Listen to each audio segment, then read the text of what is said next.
प्रिय विद्यार्थियों और साथियों, यदि आपने हमारे चैनल को सब्सक्राइब नहीं किया है तो बिल्कुल सब्सक्राइब कीजिए और अपने दोस्तों में शेयर कीजिए। देखिए, आज का टॉपिक, हमारा टॉपिक है समांतर श्रेणी यानी एपी। एपी फुल फॉर्म होती है अर्थमेटिक प्रोग्रेसिव, ठीक है। इसे एपी शॉर्टकट में कहते हैं। प्रश्नावली 5वीं बोर्ड के एग्जाम में ये प्रश्नावली आपके 3 अंक की है, यानी या तो आपका एक सवाल कवर करेगी खंड नंबर 3 में, या फिर 2+1, एक सवाल 2 नंबर का बन सकता है तो एक सवाल 1 नंबर का बन सकता है। इस प्रकार से 3 नंबर की प्रश्नावली है हमारे बोर्ड एग्जाम के लिए। हमने एक सवाल लिया है 5.2 से लिया है, ठीक है, जिसमें दोनों सूत्रों का प्रयोग हम कर सकते हैं वीडियो के अंदर। सवाल देखो, किसी एपी के तीसरे और 9वें पद का मान क्रमशः 4 और -8 है, तो इसके कौन से पद का मान 0 होगा और एपी के 30 पदों का योगफल ज्ञात कीजिए। ठीक है विद्यार्थियों, अब हम सवाल को हल करने का प्रयास करते हैं। देखिए आगे, सबसे पहले हमारे पास एपी का तीसरा पद हम लिखेंगे। हमारे पास दिया क्या है, हम लिखेंगे एपी के तीसरे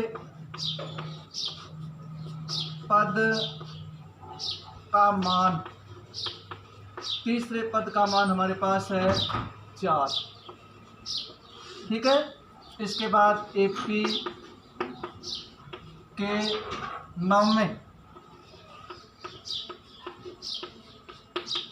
9वें पद का मान हमारा है -8, ठीक है। सबसे पहले हमारे पास तीसरे पद का मान, इसका अर्थ है कि यहाँ से पद कौन सा है, तीसरा है। तीसरे पद का यानी n का मान कितना है, 3। तो हम इसे ऐसे भी लिख सकते हैं कि A3 है वो कितना है, 4 है, ठीक है। यहाँ से A9 का अर्थ है कि A9 का मान जो है वो कितना है, -8 है, ठीक है। यहाँ से A3 यानी n का मान, पद कौन सा है, तीसरा है, तीसरा पद है तो n का मान 3 हो गया। पद का मान कितना है, 4 है, तो an यानी an का मान कितना हो गया, 4 हो गया, ठीक है। इसी प्रकार से यहाँ देखिए, पद कौन सा है, 9वां है, तो n का मान 9 हो गया। 9वें पद का मान -8 है तो an कितना हो गया, -8 हो गया। फिर हमारा सूत्र है an a + n - 1 × d। इसे मान रख देंगे। an का मान कितना रखा जाएगा, 4 रखा जाएगा। a हमारे पास नहीं है तो a का a लिख देंगे। n कितना है, n है आपका 3, यानी 3 - 1 इंटू क्या लिख देंगे, d लिख देंगे, ठीक है। आगे चलते हैं। 4 बराबर a + 3 में से घटा दें, क्या रहेगा, 2d। ये समीकरण नंबर हमारी बन गई पहली, ठीक है विद्यार्थियों। इसी प्रकार उसमें देखिए, सूत्र आपका यही है। इस सूत्र की सहायता से हम लिख रहे हैं an का मान यहाँ कितना लिखा जाएगा, 8 लिखा जाएगा, -8 लिखा जाएगा, ठीक है। a हमारे पास है नहीं। n का मान है हमारे पास 9, यानी 9 - 1 इंटू क्या कर देंगे, d कर देंगे, ठीक है। -8 बराबर a प्लस कितना कर देंगे, 8d कर देंगे, कितना कर देंगे, 8d कर देंगे। ये समीकरण नंबर होगी आपकी दूसरी। फिर 9th क्लास में हमने सीखा है विलोपन विधि। कौन सी की है, विलोपन विधि की सहायता से हम इसको हल करेंगे, जो आपने 9th क्लास में सीखी।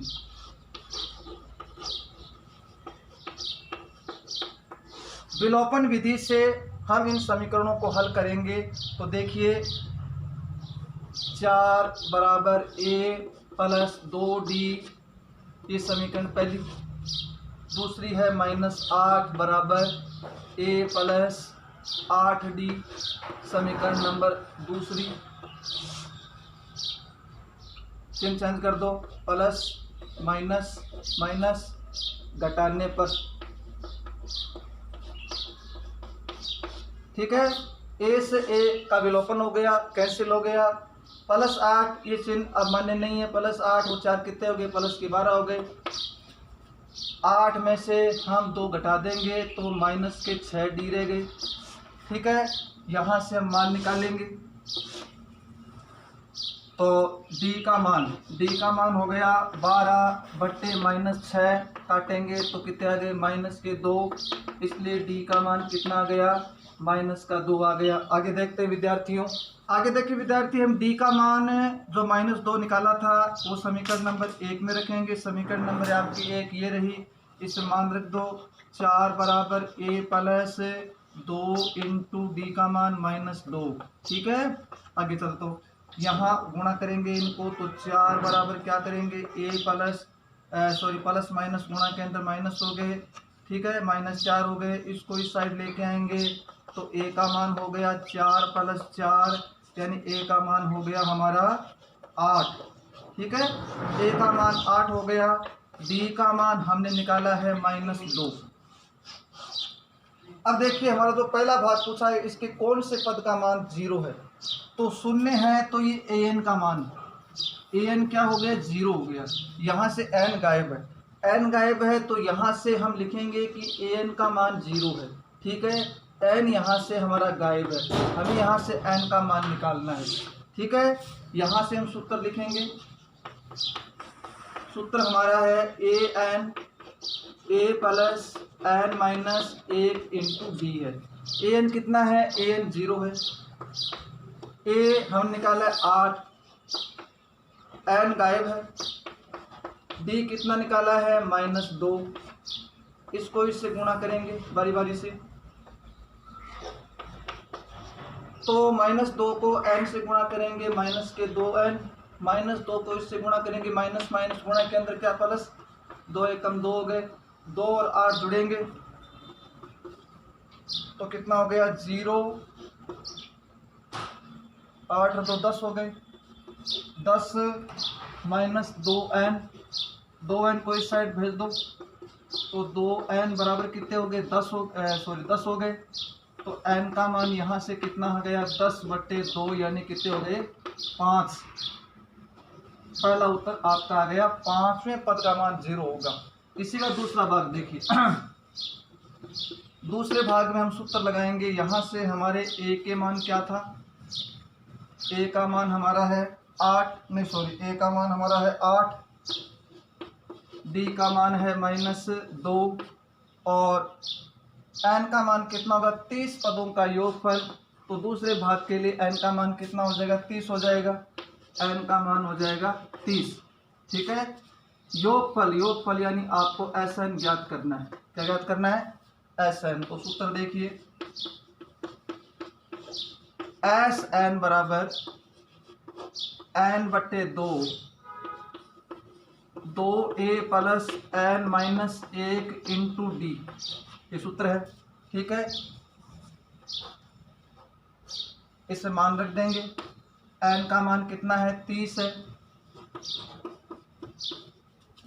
2 इंटू a का मान 8 प्लस n का मान 30 -1 इंटू कितना कर देंगे -2, बट्टे में क्या लिख देंगे 2 से ये बाहर वाली संख्या काट सकते, अंदर वाली मत काट देना।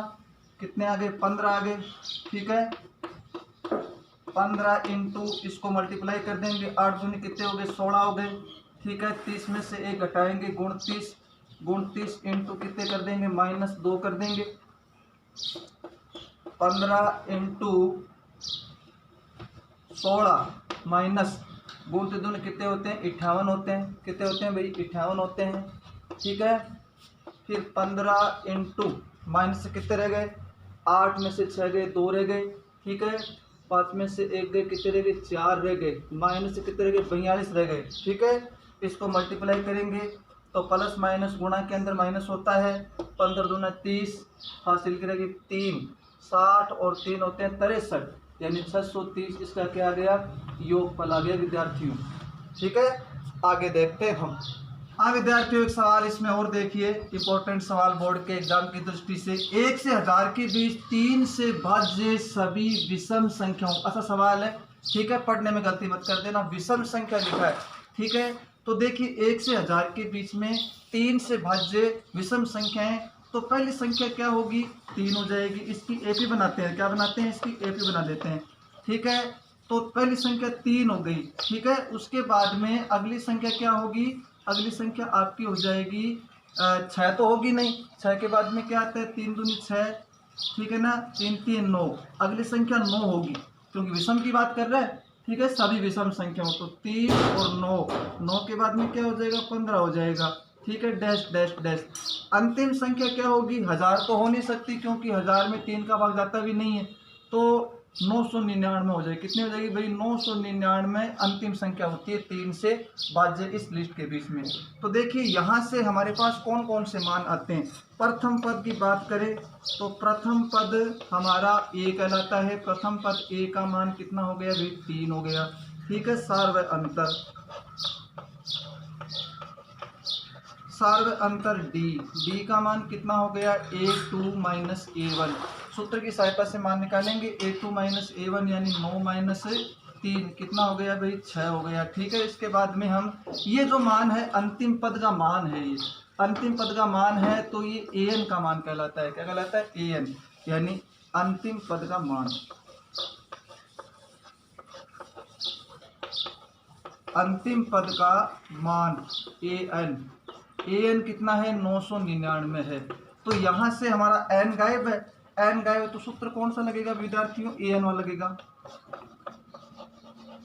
an बराबर a plus n minus 1 into क्या कर देंगे d कर देंगे। an कितना है 999 है, a का मान हमारा है 3, n हमारे पास है नहीं, d कितना है d है 6 को इससे मल्टीप्लाई कर लेंगे तो 999 बराबर 3 प्लस ये हो गए 6n माइनस कितने हो गए 6 में से 3 घटा देंगे तो घटा देंगे तो कितने रह गए 6n माइनस 3 रह गए, 3 का पक्षांतरण कर देंगे तो हम लिख देंगे 999 माइनस कितने लिख देंगे, नहीं सॉरी प्लस 3 हो गया तो 3 हो गया बराबर क्या कर देंगे 6n कर देंगे। या इनको जोड़ेंगे तो ये 1000 कितने हो गए भाई 1002 हो गए बराबर कितने कर देंगे 6n कर देंगे। आगे देखिए तो n का मान यहाँ से निकालेंगे तो n का मान कितना हो गया 1002/6, 1002/6, 6 का देंगे भाग तो 6 कम 6 रह गया, बच गए 4, 30 यानी 6 छंगे 36, 6 छंगे 36 हो गया, ठीक है। 7 छंग हो गए 42, कितने हो गए भाई भाग चेक कर लेना, 6 कम 6 बच गए 4, ठीक है 40, भाग देख लेते हैं, 6 कम 6 हो गए बच गए 4, 40, 6 छंगे 36, 6 छंगे 36 यानी 6 बार गया, ठीक है। फिर बच गए आपके 4 तो 42 हो गए, 6 संते 42 कितने 168। n का मान कितना आ गया 168 आ गया, 67 सॉरी। हमें योगफल ज्ञात करना है तो आप देखो सूत्र, एक विशेष सूत्र आपका है Sn बराबर n a प्लस an बट्टे में 2, ये भी काम में ले सकते हैं और जो पीछे वाला हमने योगफल ज्ञात किया वो भी काम में ले सकते हैं, डी हमारे पास है इसलिए दोनों काम में ले सकते हैं, ये भी काम में ले सकते हैं। विशेष सूत्र है, ध्यान रखना, इंपॉर्टेंट सूत्र है ये। यहाँ से मान देखें, n का मान आप निकाला है 167, a हमारा है 3, an हमारा है 999 बट्टे में लिख दिए 2, 167 इंटू ये हो गए 1002 बट्टे में 2 से इसे काटेंगे तो हमारे आ गए 501, कितने आ गए भाई 501, 167 इंटू 501, इसको हम मल्टीप्लाई करेंगे तो मल्टीप्लाई करेंगे तो यहाँ साइड के अंदर आपको मल्टीप्लाई कर देते हैं। 167 को हम 501 से मल्टीप्लाई करेंगे तो 167, ठीक है, 7 5 35, हासिल की 3, 30 और 3 33, हासिल की 3, 5 और 3 8, 7 के 7, 6 के 6, 6 के 6, 3 के 3, 83 से 67, 83 667 आपके क्या आ गए उत्तर आ गए विद्यार्थी, ये मान आ गया योगफल का। सवाल हो गया खत्म, ठीक है।